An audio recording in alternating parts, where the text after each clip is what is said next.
Hello, everybody. Welcome back to Tyria then. We are now on episode 40. That's 10 away from 50, the last time I checked. That is true. And you know what else it is? It's many more than we did with Tyria now. It's double, in fact. Oh, no, it's over Yes. double because we got to It's 19, over didn't double. we? We got to 19. We never did hit that 20 when COVID happened. That's what happened. Except Pandemic happened and somehow I think there are still more hours of Tyria now than there are of Tyria then. we were Uh, just crankier for somebody, longer. somebody do the math on all those 3-hour Tyria now episodes. I might be overshooting it, but it seemed like we were there for a while on some of those. Yeah, we were. You know where I was for a while last week? In Tyria then? I was somewhere that I swore to never return to ever again. In Um, Buck Deck Byway? the Buck Deck Sorry. Byway of the internet. I was on Reddit last week. Oh, that's right, Reddit. Um, Reddit. because let me set the scene for you. This is relevant to the show, I promise. Hello, Um, Reddit. Yes. yeah, I got an email in an old email account from Reddit saying somebody had mentioned a Reddit account that I hadn't used for 10 years. Yeah. And Back when we were working for Guild Mag, yeah. yeah, and I read the email and I was like, it was something about like this guy predicted something about Guild Wars, something about Guild Wars 2 that I'm not remotely following right now. Right. And I know. it was a link back to a Guild Mag article I'd written 10 years ago in the lead up to That's right. Heart of Thorns about Raza, Yes. and potential connections to the Revenant class. Lo and behold, apparently in Guild Wars 2 now, Raza is a Revenant aspect. I didn't follow it too closely, Yeah. but Yes. That's what's the new elite spec for Revenant is going to be Raza. You get to channel Raza, yeah. So my which email is pretty started, cool. yeah, and Blowing up. yeah, my email just started blowing up with all these mentions for an account that I don't use anymore, Yeah. asking for lottery numbers and some such because apparently it was quite the prediction. Um, Yes. I wouldn't say it was a prediction because at the time this was a very popular theory. Like I did not come up with Which this. is ironically, someone did point that out in the comments to the Reddit post, and um I think that person got downvoted, which you know what is probably unfair because, like Aaron said, it was a popular theory. I just upvoted everybody. I have no dog in this fight. I don't play Guild Wars 2 right now, so Yeah. I just went down that post and upvoted everybody. It got like 1,300 upvotes though. Yeah, it was sitting on the Um, front page for a day or a good 24 hours, maybe. yeah, the front Kind of page of crazy. Guild Wars 2, not the front page of Reddit. Correct. But yeah, so I posted a link to our content on it. I was Yes. like, "Hi everybody, I don't post on here anymore. Listen to my fucking podcast." Um, and Here's the Guild Wars content we do these days. yeah, Yeah. exactly. And we got some new subscribers, some new viewers off of it. So I just wanted to say hi to all of the new Hello. folks from the Guild Wars 2 Yes. subreddit. Yes. We've Yes. decided to open the show and put you front and center Yeah. this iteration. Welcome to the show. We salute you. We do. Yes. Thank you for joining us. Can I insert Metal Uh, Legion music here, copyright free? yes, you should be able to. Yeah, I 'Cause don't know if I have ain't the, it? and I don't know if I have the energy for that, but it's fun. It's a fun idea. We'll get the file somehow. Yeah, no, it's cool. I mean, here's the irony, right? So people I saw in the thread were saying, "Oh, Guild Mag, it was so good, blah blah blah." I have a couple of physical Guild Mag copies because those did happen. I have a couple And we need myself. more. Yeah, so do I. And You probably have more than I do. no, Valiant had all of those boxes, and he was like, "Do you guys want these?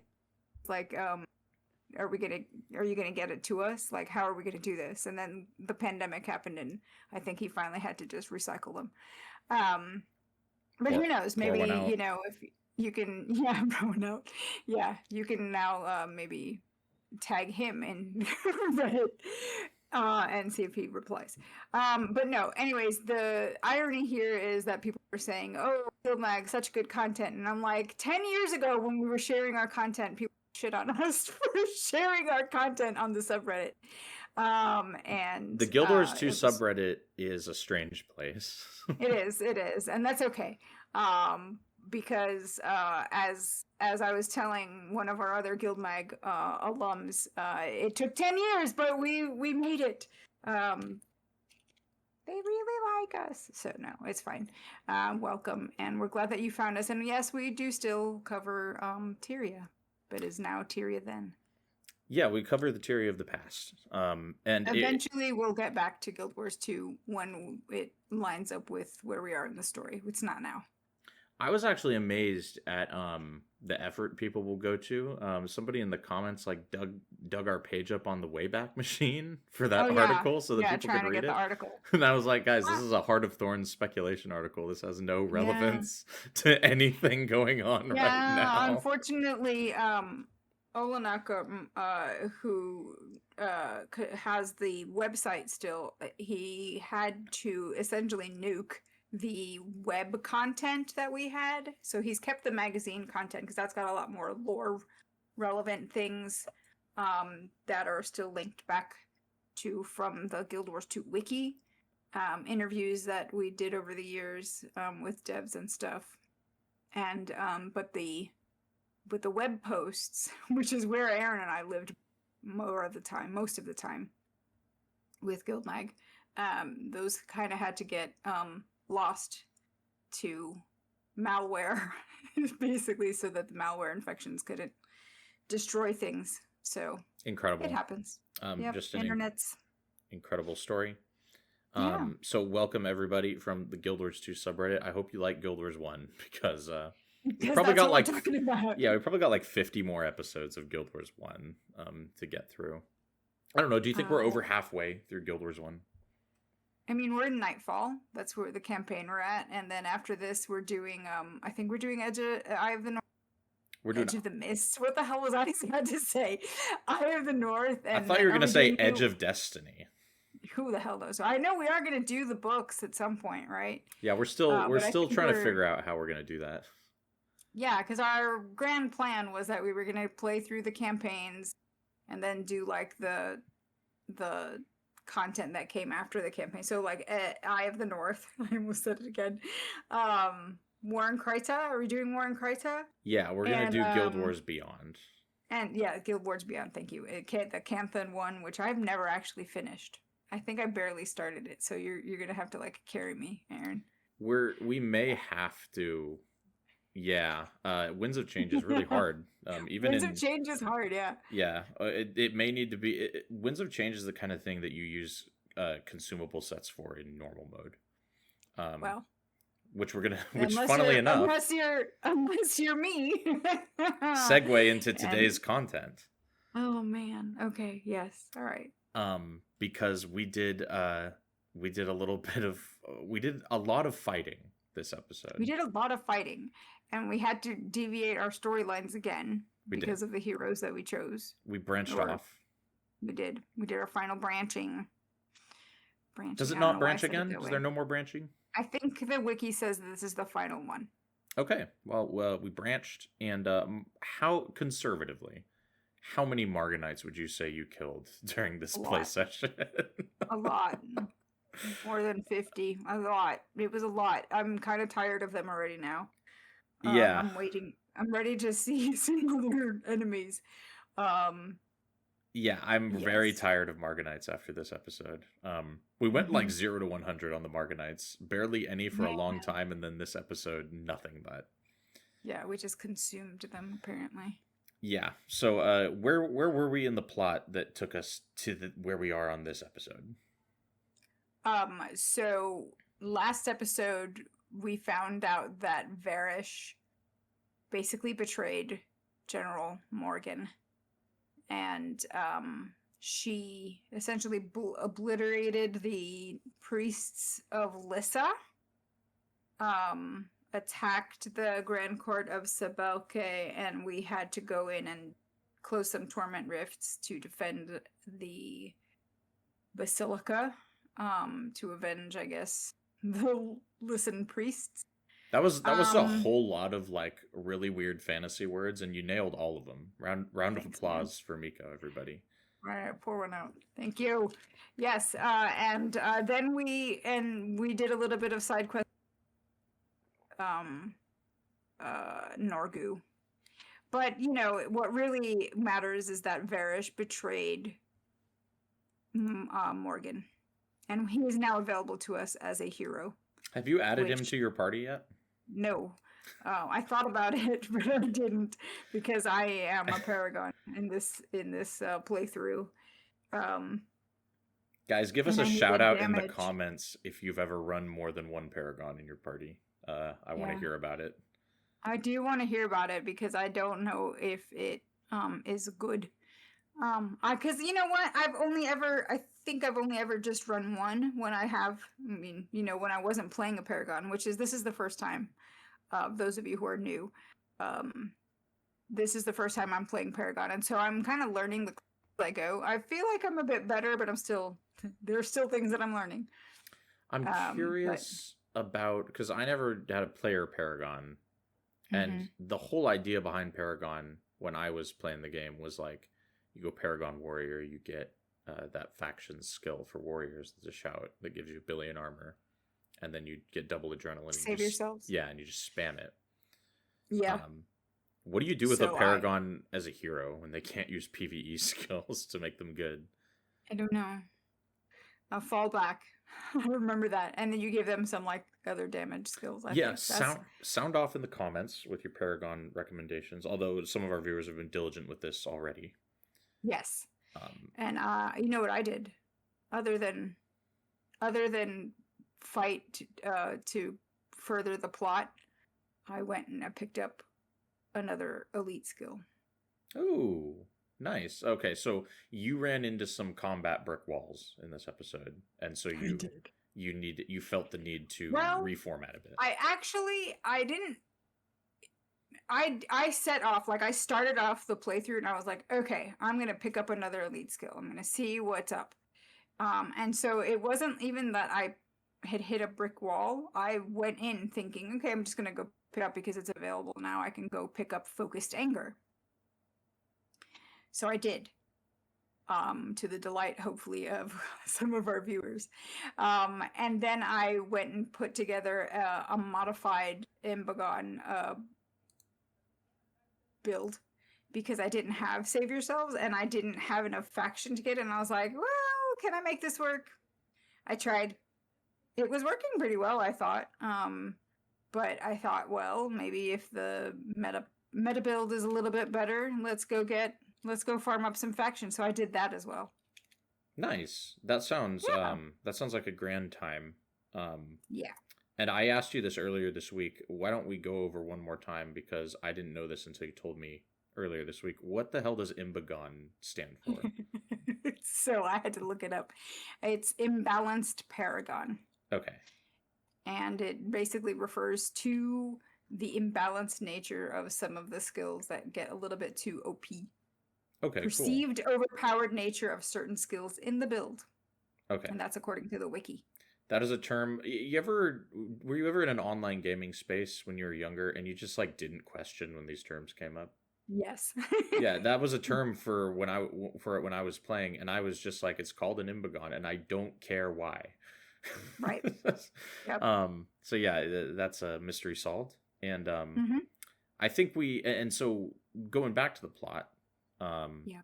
After we saved the Temple of liberated the Temple of Lissa, it's beyond saving. Yes. The priests are dead. Yes, we find out Varish is betrayed Morgan. Morgan wants to redeem himself and join our team. And Varish is headed into the desolation. Yes. Whatever that means. Right. And we have to figure out a way to follow. Yeah, we haven't done that quite yet. No. We're kind of we spawn in Kodash Bazaar after the Grand Court of Sibelke mission, and our old pal Zerai the Learner is there at the town square, and he's got a big old green dot and line over his head. Yeah. Apparently Zerai is the guy in Vabi. I didn't know this. I thought when we met him in Istan, I was like, he's just some guy, but he's the guy. Mm-hmm. He's like in charge of the defense of the city and immediately pawns And the it's, entire task off on us.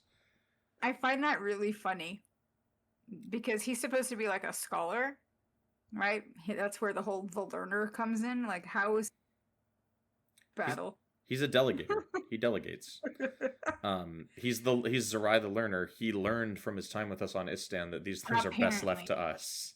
I mean, really, what he had us do when he was in Istan was to romance for him. So I don't know how much he learned from us. Yeah, that's true. We did all of that for him as well. Yeah. We probably should avoid him as characters to try to like let him do some personal growth, but I Yeah. don't think the game is going to allow that. No, probably not. I actually don't know if we're ever going to see him again after this quest, but this quest is Yeah. called Attack at the Kodash. It is Attack at the Kodash, yes. And it's pretty self-explanatory. There is an attack at the Kodash. Yeah. How did this go for you? Well, the Fire Djinn were on our side this time, so Yes. we're talking to Zerai, and he's like, Mhm. "Hey, man, listen. They say that there's going to be an attack, and we don't like super duper know why, but it's happening. So Mhm. we gotta defend the city. We gotta go meet up with a dude named Buto the Bold, which is a great name, It is a great name. and coordinate the defense of the city. Buto the Bold has been given command of the Djinn of Adashim, which is great. Yeah. And we roll out of there, and there's just friendly fire djinns, like ruby djinns, all over the place. Yep. And I stood back and watched for a second when the Marganites started coming because I wanted to see them get blown up by ruby djinn. The ruby djinn do not hit the Marganites nearly as hard as they hit the players. Yeah, that's a shame, isn't it? Yeah, I don't think it's very fair. No, I agree.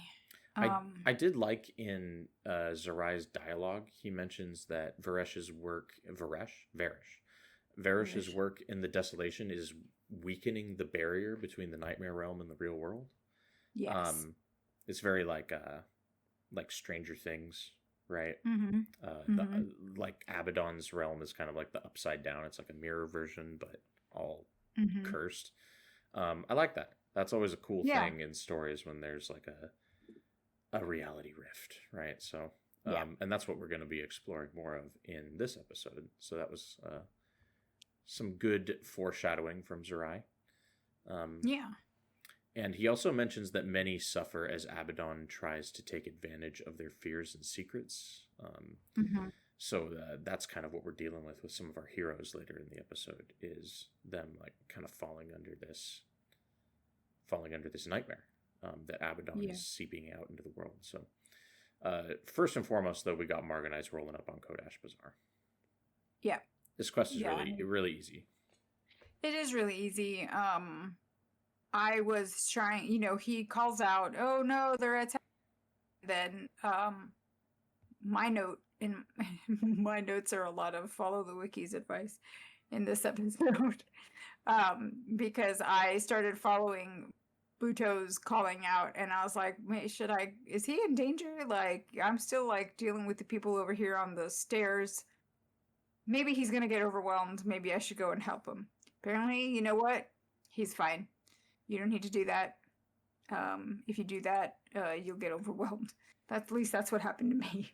Buto's out here. He's out here like taking him on by himself. I mean, he's just calling out like, "Oh no, they're coming." And you're like, okay, cool. They don't really hit him for that hard. He hits them. They don't really take much. It's sort of just their play fighting.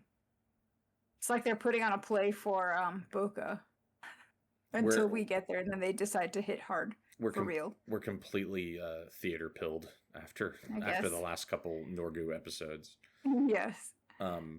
Yeah, I had an easy time with this. I just ran around and killed Marganites until the quest told me it was over. Yeah. And then once we get done with that, Buto immediately tells us to go back and talk to Zerai again. Buto does mention that he hasn't seen a fight like that since Prince Amtur the Mighty last cleared the halls of Adashim. which I think is funny. I think it's funny that every so often they gotta go clear that place out. Because you experience what that's like, and that totally checks out. The Jinn are a little bit, they need a little bit of culling. Yeah, no, it's problematic. And at the end of this quest, we get a cutscene. Yeah, and both Milani and Koss have visions, which right? It's Milani, and both Milani and Koss have it. Milani is like insistent that we follow and go because she's seen a vision of her village, Ronjok, being taken over by Abaddon's forces. It's funny that you asked, do they both have visions? Because I rewatched the cutscene because I didn't rewatch it. I went and reread the dialogue because it made no sense. Yeah. And yeah. So Milani, Koss is like, yeah, go ahead.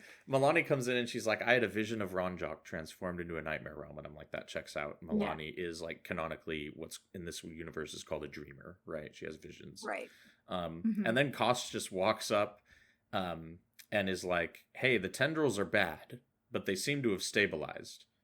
Question mark, question mark, question mark. What are you talking about? Yeah. And then our character rolls in, and our character, the main character, is like, I've also been told the Garden of Saborin is under attack. By who?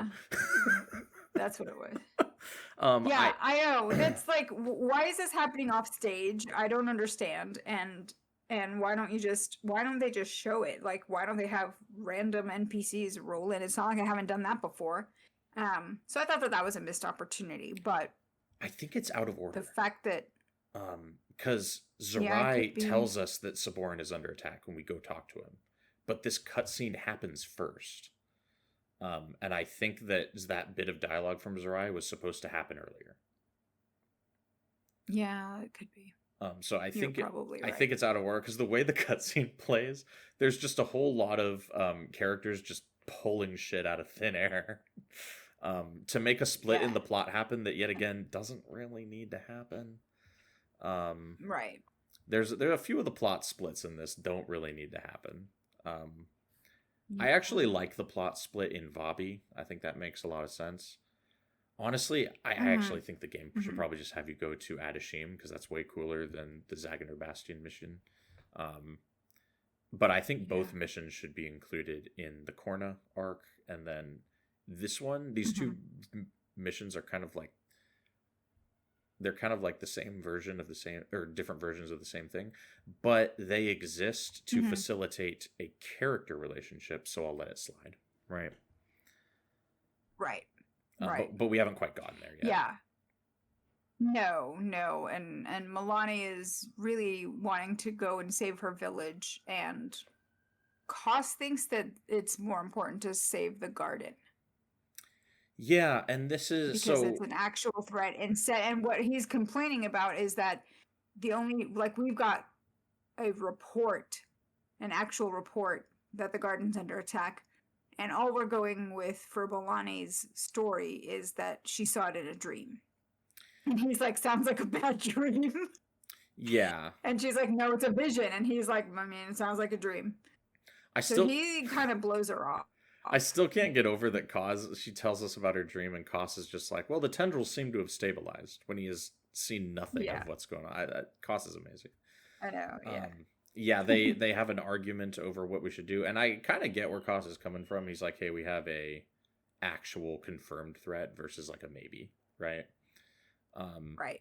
And I like Koss better than Milani, but since me and Miko talked about it, and since I was the Ronjok savior earlier in the episode, or earlier in the show, I will be going and saving Ronjok with Milani, and Miko will be going to the cool kids party, the VIP lounge with Koss.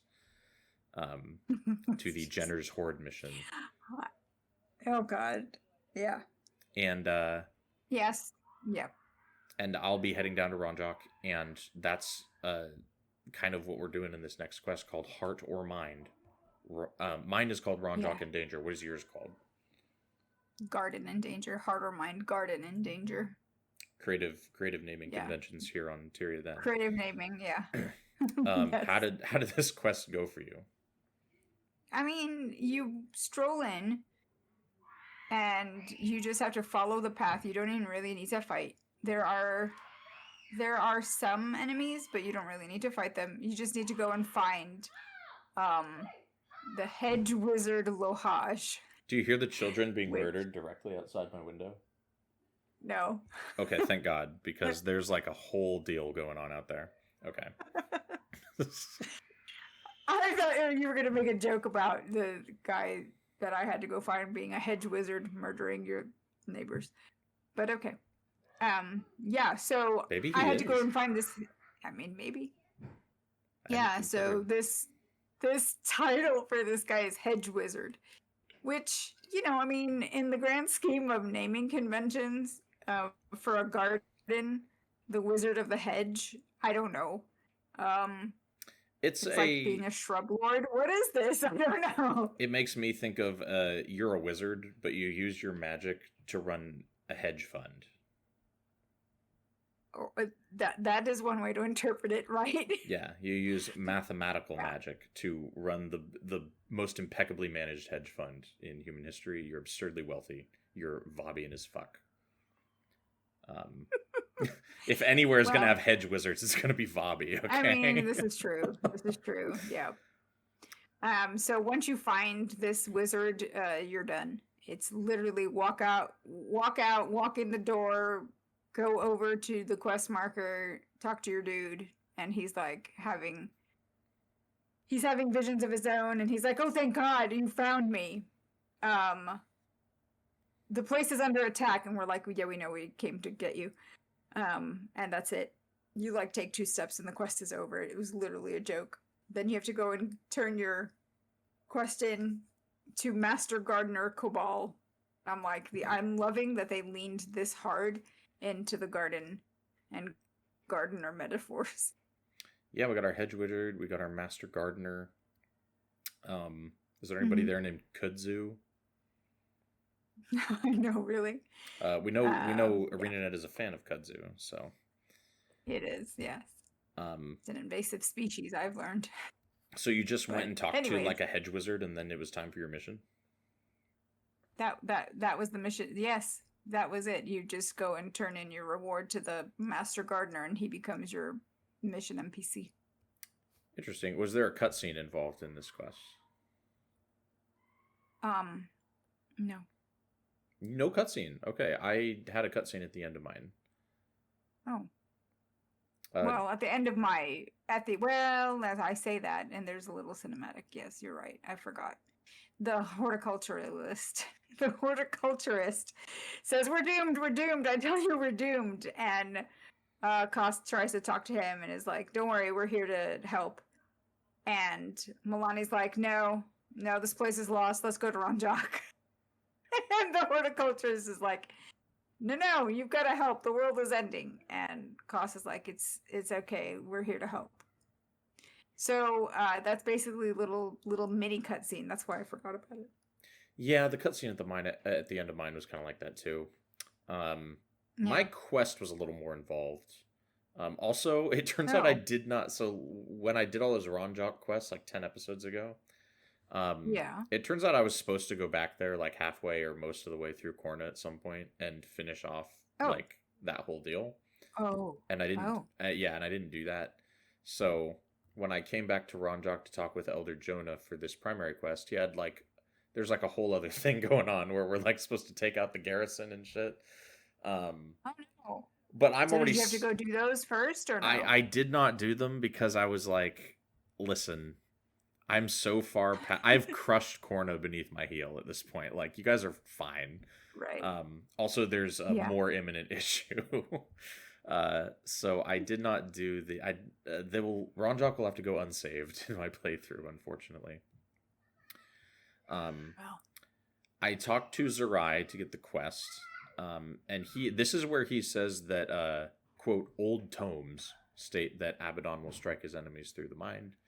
Passionate souls are the easiest targets, aka people like Milani that have extreme passion for the things in their life, right?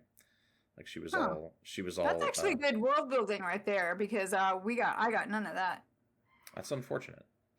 Yeah, so Yeah. that's part of the reason Milani is one of the people suffering from these Abaddon visions. We got to Mm-hmm. go talk to Elder Jonah at Ronjok, kind of warn them what's going on. As Mm-hmm. soon as I get to Ronjok, there's like an argument happening, but it's the same argument that was happening when we got there, when we first got to Korna. So blew that Right. off. Chuno's still there. He Of exists. course. Yeah, they mentioned General Bale during the argument, and I was like, I killed that guy. You guys are fine. Right. He's literally dead. And then in a weird twist of incompetent leadership, Jonah decides to banish Milani. What? Yeah, Okay. Jonah reveals himself as a guy that sucks in this quest. Yeah. Because he's not only does he banish Milani, he's like, I also banished Dreamer Hala because she was telling me the same things. And I was like, dude, you have two certified dreamers telling you Nightfall is coming. And your solution was to tell them to go away. This guy sucks. So, This guy's trash. it kind of like, yeah. So, here's Ronjak getting attacked, rightfully so, because Jonah's a jerk. Yeah, Jonah the Jerk is the leader of Ronjok. I talked to Dreamer Hala the first time I went to Ronjok. And I remember her pontifications about having visions kind of mildly interested me. So the next part of the quest is that we have to go link up with her. I gotta go find her. So me and Okay. Milani are doing every quest in the Marga Coast explorable area seems to be go to these 5 different places on the map and Yes. fight things that pop up. There's like, I Right. swear they Farm just life. like took the code for that quest and just like popped in new monsters and just dropped it back And into new the game. dialogue. Yeah, Yeah. and just New quest. Yeah. yeah, they Yeah. just Yeah. put a dress on it. Like, it's Okay. fine. It was great. We find Hala Mhm. at a farmstead, and a bunch of torment demons pop up, and these are like serious. These aren't Marganites. These are serious ass Oh, demons. wow. You got a more interesting quest. Yeah, for Yeah, sure. these are level 28 balls to the wall end game torment demons. Dude. Yeah. I got a word of madness, which is like a crazy looking Yeah. Yeah. tentacle Yeah. guy. Uh-huh. I got a shadow of fear, which is like a bone dog. I got an arm of insanity, which is like a dog but a fleshy dog. Right. And then I got a reign of terror, which is just a fucking titan. Like it's just one of the titans from Oh, Guild man. Wars 1. Yeah, no, Yeah. wild. Absolutely wild. And I was able to win against them. They're pretty hard. They took a long time to kill. Okay. Yeah. And all throughout this, Milani is like holding their head and going, right, doing that 2005 shit. Right. And Yeah. you know what I'm talking about. She's Every getting a migraine. yeah, the 2005 video game migraine that the main character has Yeah. in every cutscene.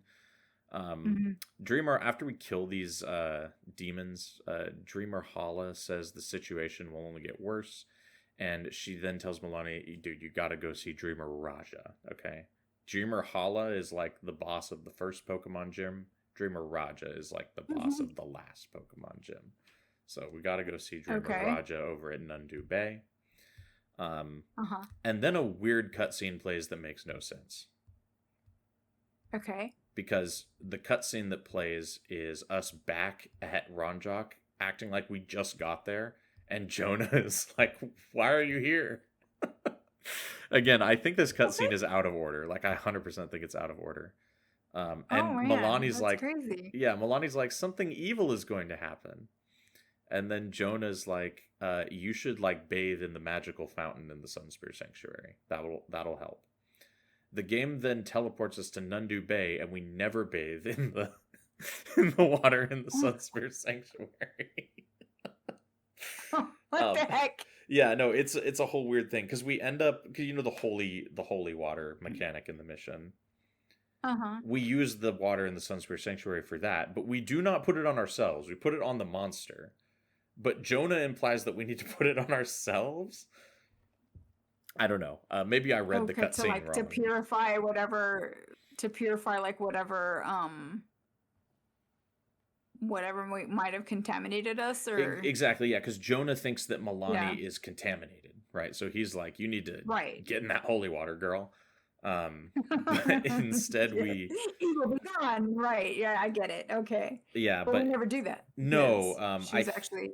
I think there was some sort of miscommunication between like the writing team and the Mhm, game design team here. mhm. Um, because the cutscene just does not line up with what happens. So we end up in Nundu Bay after the cutscene, and we go talk to Dreamer Raja, and that's how I start my mission. How Okay. so first of all, I want to talk about the name of your mission. Yeah. So I did the mission Jenner's Horde, Why is it called Jenner's and Horde? I have no idea. Um there's an outpost for Jenner's Horde. Let's see. And it says a rugged mining camp used by workers in the Vijin mines. Jenner's Horde is nonetheless a booming outpost on payday where miners flush with their spoils go broke again just as quickly in games of chance and impromptu taverns set up in the shadows of abandoned mining equipment. Did that say I anything about don't a person named understand. Jenner? No. So if this is like, okay, let's see. Jenner trivia. Jenner Kara Haton is an NPC in the Mirror of List, but there's no evidence as to whether she is the Jenner referred to in the name.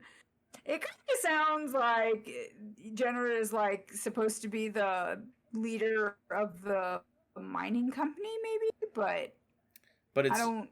If it's a yeah. It's weird. I'm thinking, is there a boss in the mission named Jenner and you're fighting Jenner's Horde? Nope. Fuck. Nope. God, Nope. God damn it, No, ArenaNet. the boss. No, I know, because so fun fact. So I was doing this mission and I was trying to follow the wiki's instructions, and it's kind of got this timed mechanic where there's a patrol that spawns essentially like every 2 minutes. And so you gotta have to go and you're supposed to kill like a stationary patrol, and then there's the moving patrol, and you kind of have to bounce back and forth and kill harbingers along the way. So that's like the primary enemy that you've got to kill, because the again, I'm going into the Nightfallen Garden of Seburin, and I'm supposed to try to purify it. And so I go in with this horticulturist named Hinnon, and he drops a light of Seburin, which if you drop it on the harbingers, they go poof, and they become then druid spirits that will then punch the ground and drop a light of Seburin. Oh, which you okay. can then pick up and drop on the next harbinger. So you have a different harbinger fighting mechanic than I do. Okay. Which is why you have, because my... before the show you were talking about druid spirits, and I was like, I didn't get no druid spirits, but now you transformed them into druid spirits. Yes. Okay. I transformed the harbingers into druid spirits, and they are essentially purified. They're spirits of Seburin is what they're called. And if we do this and liberate the garden, then it will be free of Abaddon's control. So that's my objective.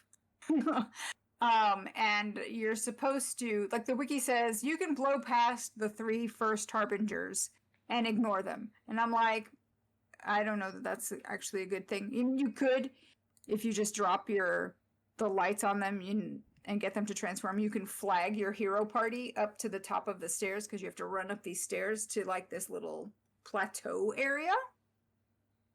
And at that plateau area, you've got Marganites encamped. There's 2 like stationary groups, and then there's like a patrol that comes out, like I mentioned before, every 2 minutes. The bonus, which I did not attempt, because why? Because this, let me tell you, this is a pain in the ass. When I was by myself running, I was like, all right, I've got to like keep up. I'm trying this new build, right, in Bagan. And I don't have save yourselves at this point. So I was running my modified version. So I took watch yourself, which was working okay. You know, it's not as hefty, but it was still working pretty well.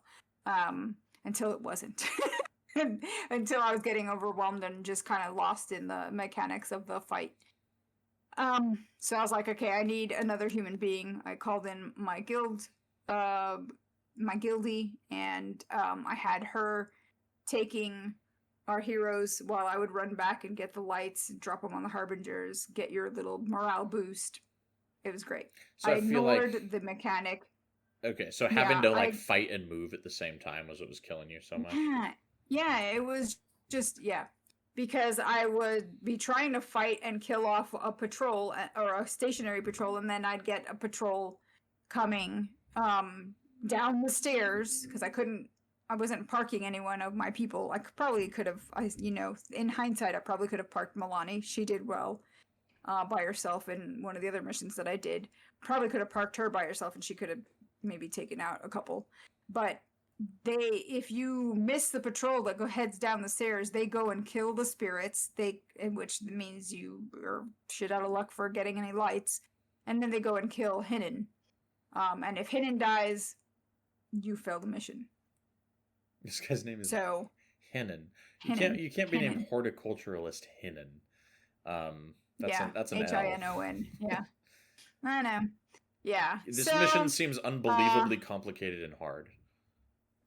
It's annoying is what it is. And if you try to go for the bonus, which is to kill extra harbingers, which are up another set of stairs, one on either side, that takes more time away from when you could actually just be going to fight the boss. And the boss's name is the Harbinger of Nightfall. It's not Jenner.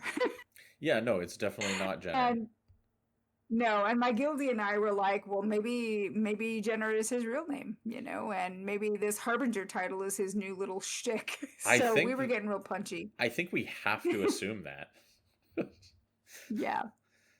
So, we went and we finally then we ended up bottlenecking the patrol that was coming out. They were hanging out.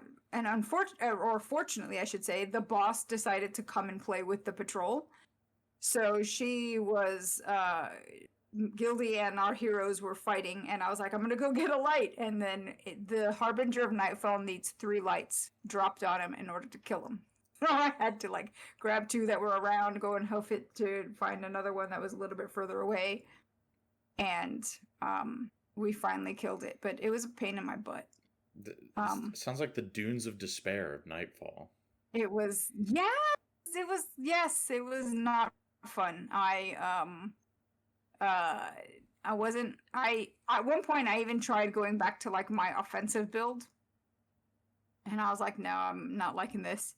That we need the damage mitigation from all of these Marganites. So I'm trying to find in our conversation on Discord when you pitched this narrative split to me.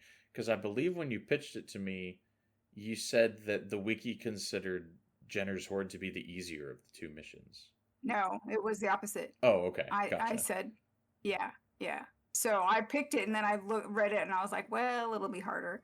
But how much harder could it really be? Is what I said. Foolishly. Nundu Bay is absurdly easy.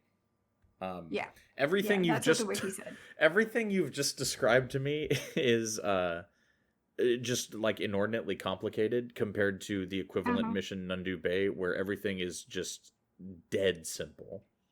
Do you think they've done this to punish you for going the cost route? Because you're like, oh, I'll go the cost route, it'll just be the meathead route. Probably.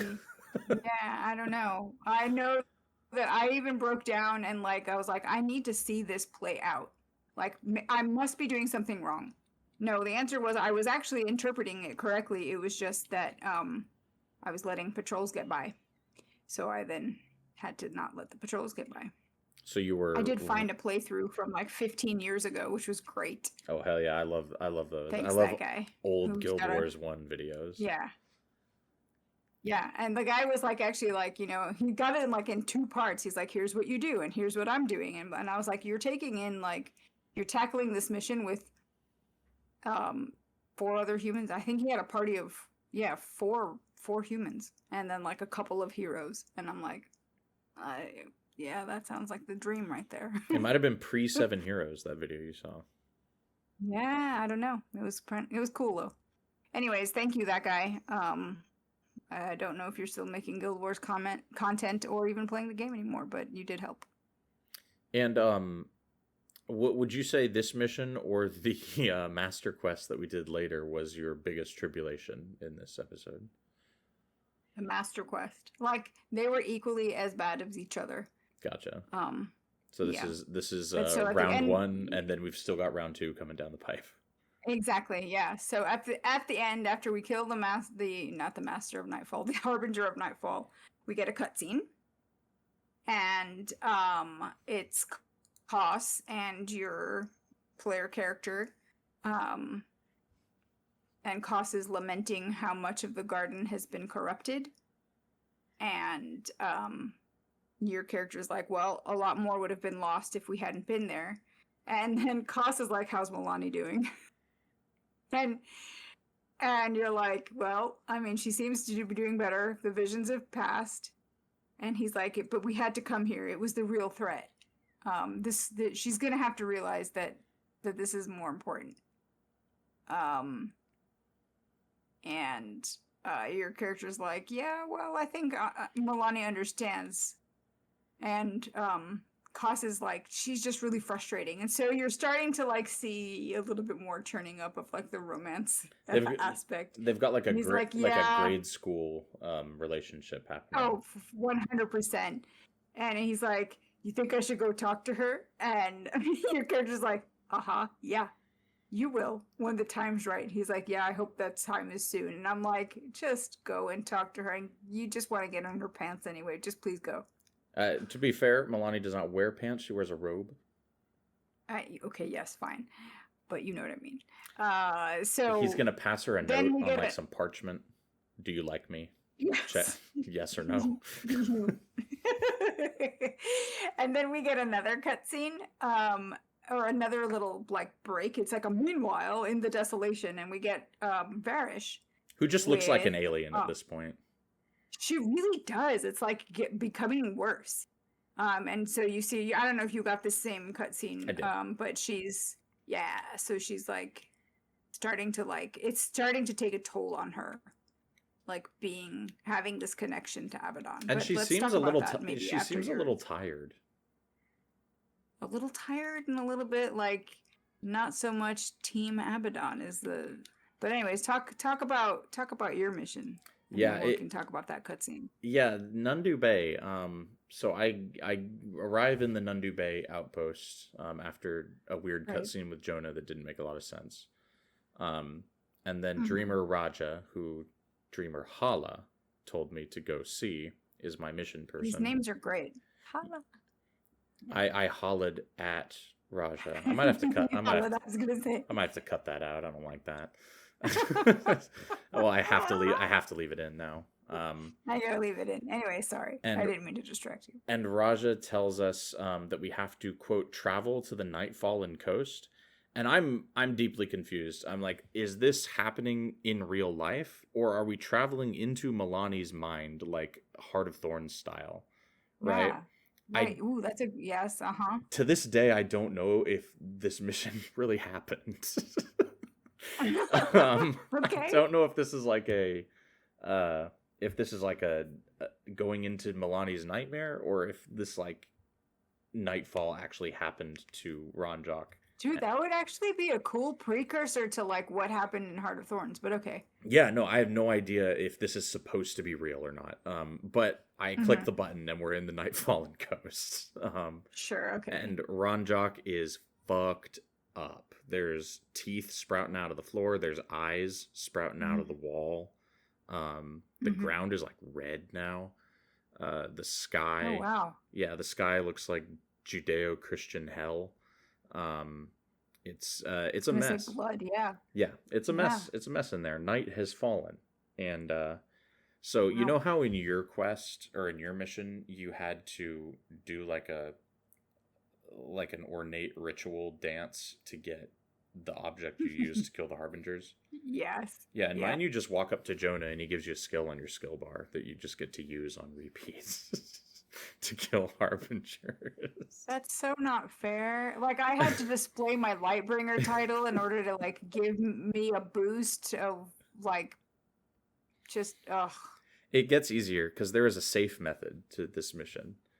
Okay. It's one of those missions where they do waves, but there's also a Uh-huh. bunch of enemies scattered throughout the map that will also join the waves that spawn.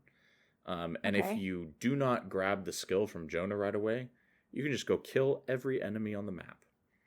And that's what I did. I killed every Marganite on that map. Probably 50 Marganites, just like milling about. Okay. So Yeah, there's a lot of them. I go through and I clear the whole mission.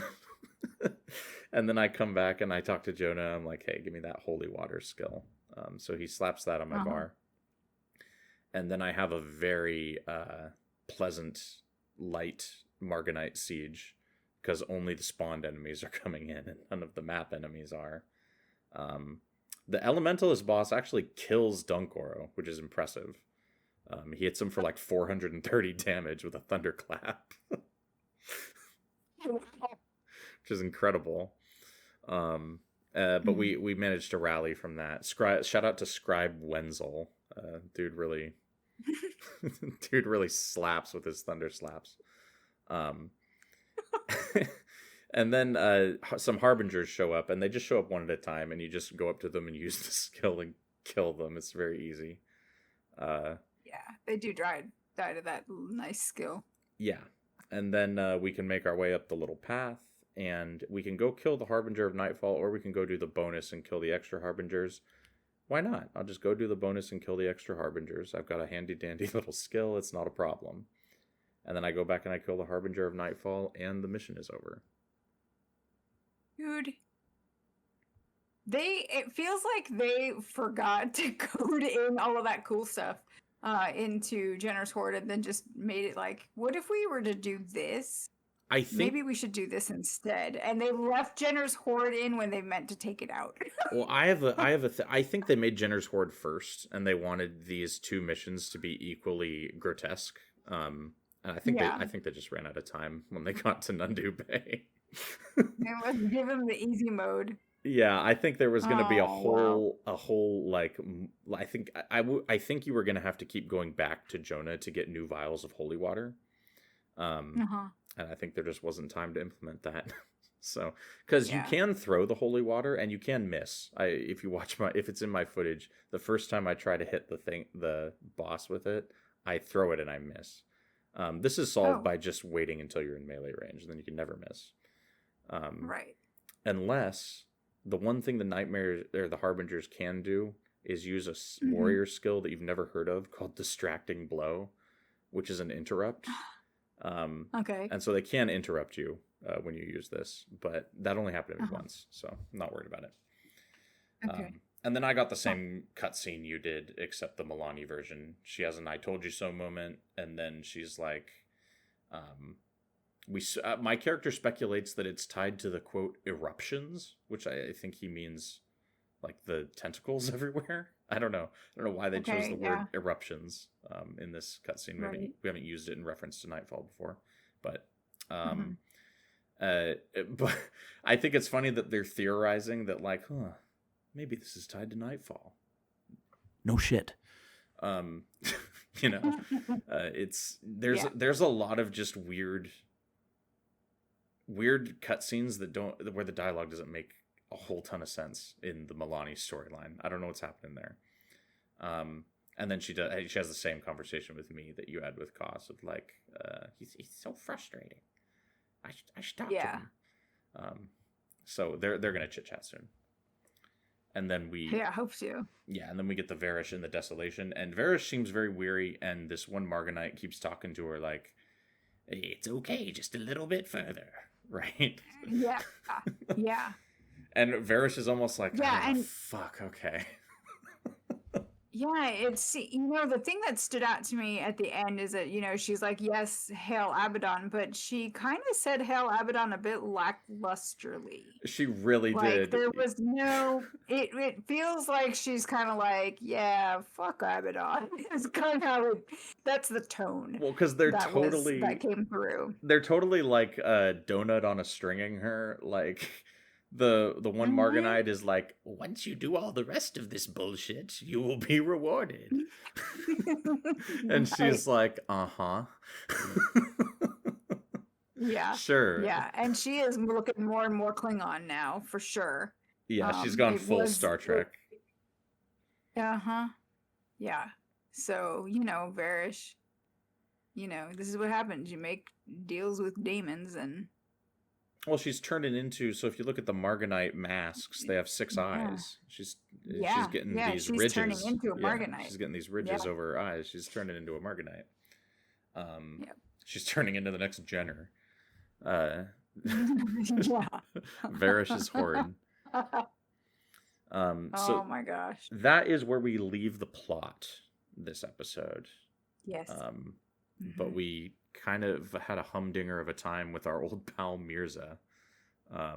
Mirza, yes, we decided we were gonna go visit our centaur pal, Our cannibal friend. our cannibal friend who likes to eat Other intelligent the sentient corn species. ends. Yeah. Yes. So he still thinks that we're fam.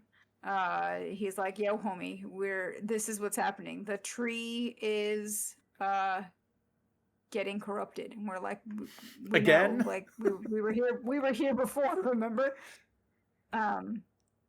He's like, remember all that us... shit that was happening before? It's happening again. Yeah. And so now we've got to go and cleanse the tree. Now, we've got to defeat 5 waves, essentially, of plant life come in. You have to take a bundle of cuttings, essentially, what are they called? The sacred roots. Sacred roots, yes. Cuttings. The yes. thing that I deliberately checked the floor for this time because I didn't want to miss it again. Yeah. So you pick up the roots, you take them over to the tree, you drop them next to the tree, and then the plant lives come. And that's it. There's no real harm that can come to the roots. I don't know why the roots are a part of this quest. Exactly, it could have just been a bundle item in your inventory, like take the cuttings, plant them in the ground, do something, water a little bit. But no, you kill the evil plant life, and Mirza's like, well done, good job. I don't like the ideas you're giving ArenaNet to make these quests more painful. Take the sacred roots to the well in the Sunspear Sanctuary. Please, no. But it's like you're supposed to cleanse the tree with the sprouts. Like, I mean, you're just dropping a bundle of roots. They don't ever really sprout into. I'm just dropping them so I can use my scythe. I'm not even paying attention to like whether dropping them is doing anything. And that's it. I was like, okay, are they in the right spot? The asterisk seems to think that they are. Do I have to do anything else with them? No. Great. Let me use my entire skill bar. Yeah. And that was it. It was very easy. I thought my favorite part of this quest is that the quest dialogue says defeat ancestral sprouts. There is not a single enemy named ancestral sprout. No. There are ancestral corrupted root. There are ancestral buds, but those are not what you need to kill for the quest. You need to kill corrupted roots for the quest. Yeah. But the quest text does not say that, and it is deliberately misleading. Yes. So you go, you save the tree. And Mirza's like, Mirza's happy, but he's like, bro, we're not even done yet. Yeah. And he's like, you know what? I'm done with this shit. Let's take the fight to them. And that's what the next quest is about. The Battle of Tyria's Procession. Yeah, we roll out here like squad deep, like the Rohirrim in Return of the King. For real. Yeah. And then like the whole, like you've got like Veld runners that are just all sitting there in a like little semicircle. And I don't think there's formation. I don't think there's a speech at all. I think the battle just starts. There is a speech which I caught once. Okay. And he's just like, we're taking it to them, and that's it. And it's like it doesn't always trigger. Missed opportunity for Mirza to like ride horse style up and down his rows of men, giving a rousing 3-minute long speech. Mm-hmm. Yeah, and then the Veldrunners are like, for the pride! And I'm like, oh, great, here we go. And I'm having And trouble figuring out who had a harder time, the Rohirrim at Helm's Deep or you on this quest. I will tell you that I wish I had been a Rohirrim because life would have been a lot easier. That's true. The Rohirrim Um, saved the day at Helm's Deep. I mean the dudes in Helm's Deep on the wall yeah, getting their skulls cracked by orc that machetes. was right. Yeah, that was the elves that came in right in the movie, not the books. Yeah, Um, you had a rough time with this one. I hated this quest so much. I like, I attempted it a couple of days prior, so I think I finally cleared it yesterday, but I'd actually attempted it like, I don't know, Friday night or something like that. And then I was like, I got shit to do, so I'm not gonna pay attention to this right now. I walked away from it for like 2 whole days, and I had to develop an entire game plan on how I was gonna tackle this. You're like at So work my and this idea quest for is living rent free in your it head. living in my brain, yeah. And I'm like, okay, I'm gonna have to go. Like, my party keeps dying. Why? Because the wiki says you can pull and take these groups on one at a time and make it a lot easier. And I've played Guild Wars. I know how to pull. The enemies didn't want to pull for me. They just were like, no, we're gonna stay clumped together, all here together. Um, uh, you know, Because they come come and get 16 us. at a time. Yeah, it's like no joke. So, and they've got monks, which I'm like, all right, where are the monks? Let me kill them because that will make life easier if you can get a clear sight to them. I took minion masters, I took AoE skills. By this time, I've got save yourselves on my bar because I had gone and farmed up my faction. And so so long as I was getting my rotation going, I was like, okay, all right, we're doing it. But I was actually having a better time if I was like standing in the thick of like a bajillion enemies than trying to pull them and like reposition, and it was just a mess. So I went in with like honeycombs, rainbow candy canes. I put in some consumables in there, and we would just wipe and res, and I'd clear some death penalty. That's how I finally got through it. I like wiped, res, clear some death penalty, wipe, res, clear some death penalty. And then finally I was like, all right, I think we're getting to the home stretch. Pop a couple of consumables to try and like boost up because I'm, running out of my honeycombs and my candy canes at this point. Dunkoro and Talcora were 60% DP most of the time. They just could not keep up. And but I don't care because we finally cleared it, and it was hell. It was Cliffs of Dojak master level difficulty quest all over again, where I just camped It's like the res shrine. the hamburger hill of Guild Yeah, Wars Nightfall. yeah, it was terrible, and I was like, "What is this class called a Paragon?" And I want to be not supporty, and here I am, having to let my heroes do the fighting, and praying that they do a good job. Yeah. So on my end, because that sounds ghoulish and nightmarish. Yes, On fitting. Yes. I had a few tools that really worked out for this quest And they're because called Dervish and Bow of Strength.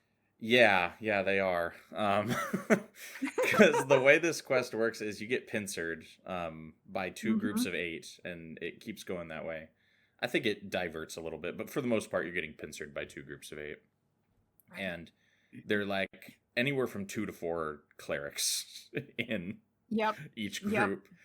So it is absolutely imperative that you identify the clerics and kill them. So I'm running Vow of Strength Dervish, and I can find when there's this many enemies, they're almost always in clumps of like 2 to 4 at a time.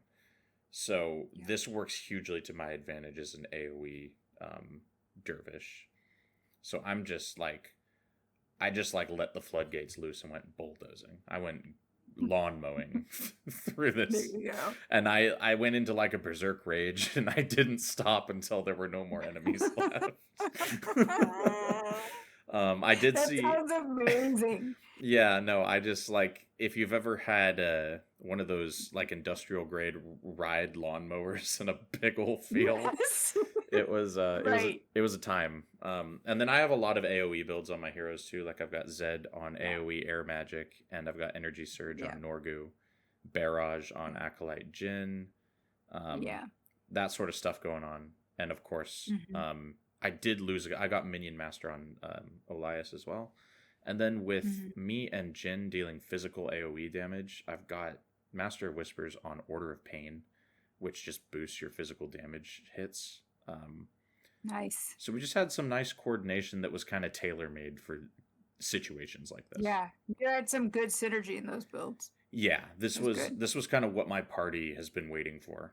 So yeah, we kind of just we kind of just went to town, and it went pretty well. I was able to get it.